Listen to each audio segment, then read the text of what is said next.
नमस्कार. पावसाळ्यामध्ये आवर्जून खाल्ली जाणारी आज आपण ती भाजी बघणार आहोत. तर ह्या आहेत अबईच्या शेंगा. पावसाळ्यामध्ये भरपूर येत असतात. जर जिथे तुम्हाला दिसत असलं नक्की खा. याच्यामध्ये रोगप्रतिकारक शक्ती असते, वाढवण्याची ताकद असते आणि डायबिटीज पेशंट जर असतील तर रक्तातील साखर कमी करण्यासाठी देखील ही खूप उपयुक्त आहे. त्याला अबईची शेंगा म्हणतात. तुमच्याकडे काय म्हणतात ते देखील कमेंट बॉक्समध्ये टाईप करून नक्की सांगा. तर मला ह्या 2-3 शेंगा गावाकडे सापडल्या होत्या, सासऱ्यांनी आणून दिल्या होत्या माझ्या. तर मग त्याच्या अशा भोवतालच्या शिरा काढून घ्यायच्या, नंतर मधोमध कट करून याला असे छोटे छोटे काप करायचे आहे. जुन्या पारंपरिक भाज्या जर आपण खाल्ल्या नक्की आपल्या आहारामध्ये ॲड केल्या तर बरेचसे आपले आजार दूर होतील. बघू शकता अशा पद्धतीने मी कट करून घेतल्यानंतर एका पातेल्यामध्ये गरम पाणी करायला ठेवलं. त्याच्यामध्ये चवीपुरतं मीठ टाकलं आणि या शेंगाचा उग्रवास कमी होण्यासाठी आपल्याला ह्या शेंगा गरम पाण्यामध्ये उकळून घ्याव्या लागतात. वाफवून घेतल्या तरीही चालतात. मी इथे डायरेक्ट उकळून घेत आहे गरम पाण्यामध्ये. याचा थोडासा उग्रपणा कमी होतो आणि जो थोडासा त्याच्यामध्ये कडवटपणा असतो ते देखील कमी होतो. म्हणून याला एक 5 मिनटं उकळून घ्यायचं. बघू शकता अशा पद्धतीने मी उकळून घेतलं आणि एका प्लेटमध्ये काढून घेतलं. नंतर एका कढई घ्यायची, त्याच्यामध्ये 2 चमचे तेल घ्यायचं. जशी आपण नॉर्मल तडका देतो ना जिरं मोहरीचा, तसा इथे आपल्याला तडका द्यायचा आहे. खायला खरंच खूप उत्तम आहे. इतर भाज्यापेक्षा याची टेस्ट म्हणसाल तर खूप भारी लागते.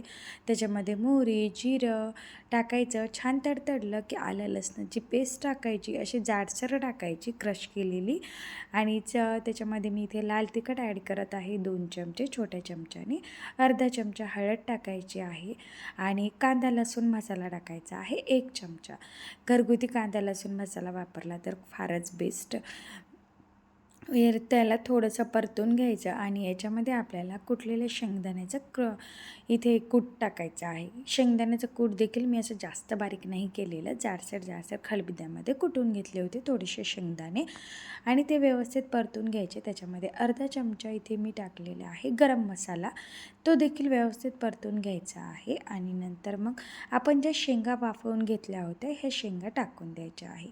पावसाळ्यामध्ये आवर्जून ही भाजी खा आणि ही रानभाजी आहे. याचे आयुर्वेदिक बरेचसे फायदे आहे की जे आपल्या शरीरामध्ये बरेचसे चांगले गुणधर्म आपल्याला देते.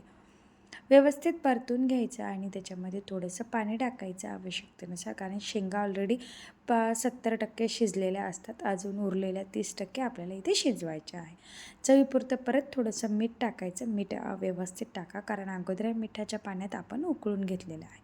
भरपूर असा मी इथे कोथिंबीर घातलेला आहे, कारण कोथिंबीर मला खूप आवडतो. भरपूर कोथिंबीर घाला आणि याला परत एक 5 मिनटं शिजू द्या. 5 मिनटं शिजल्यानंतर याला मस्त तेल सुटतं. बघू शकता अशा पद्धतीनं तेल सुटलेलं आहे. याला तुम्हाला अजून थोडीशी सुकी बनवायची असेल तर अजून याची थोडीशी ग्रेव्ही घट्ट होऊ द्या. एकदम सुकी भाजी देखील होते. वरण भातासोबत करा किंवा सुकी भाजी भाकरीसोबत खा, एकदम छान लागते. ज्वारीच्या भाकरीसोबत तर फार उत्तम लागते. माझ्या आजीची ही भाजी मी तुमच्यासोबत शेअर केलेल्या अबईच्या शेंगा मला माहीत देखील नव्हत्या, आजच माहीत झाल्या आणि ही रेसिपी मी तुमच्यासोबत शेअर केलेली आहे. कशी वाटली ती देखील मला कमेंट बॉक्समध्ये टाईप करून नक्की सांगा. आणि अशा छान छान रेसिपीसाठी लाईक शेअर सबस्क्राईब करायला विसरू नका मंडळी. थँक्यू. Bye bye.